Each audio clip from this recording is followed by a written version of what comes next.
awak tidak menggunakan 8 lagi akal yang ada. Dah kedai ni. Datang lagi bersama podcast tanpa studio. Podcast tanpa studio, tapi tak jaga. Isteri orang kena tangkap kaluat. Nasib baik Jais tenangkan keadaan suami yang menyayat hati. Bertabahlah bro, dia kata. Zaman sekarang ni bukan jantan je curang. Tino pun sama, 2 kali 5. Your opinion? My opinion, to be honest, saya dah tengok dah benda ni tadi. Ada orang cakap lelaki tu yang menyondol perempuan. Bukan Dulu. perempuannya dah. Dulu. Lepas tu orang cakap, wish, muka dia macam Syafiqah ya. Oh, ya. Muka macam Syafiqah. Kiranya cerita ni, Tino ni, nak balas denda lah. Okey, tergoda dengan wajah lelaki tu. Syafiqah kot. Bukan si suami tu. Kira Jatin ni dulu mari try Tino ni. Jatin ni orang ketiga lah.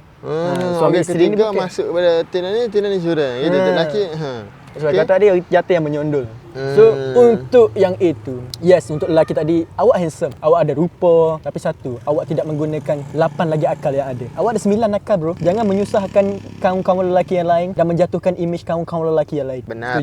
Setuju, agree, 100%. Untuk isu ni, kedua-duanya betul lah. Ya tu kata adik, Tino Jates rupa ya benarnya. Berbalik kepada topik-topik yang saya awak tengok video-video sebelum ni, benda yang sama. Tracks ni untuk seperti mana saya awak tahu, masalah rumah tangga banyak ke. So saya pun nak kupas benda ni. Saya nak ayat, tolonglah jangan terlalu menggunakan sosial media dengan salah langkah.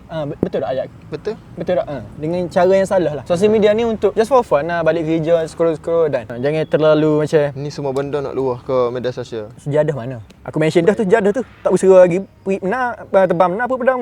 Dah makan dah anjing, bak kata mak aku. Yalah. Okey, itu saja. Okey.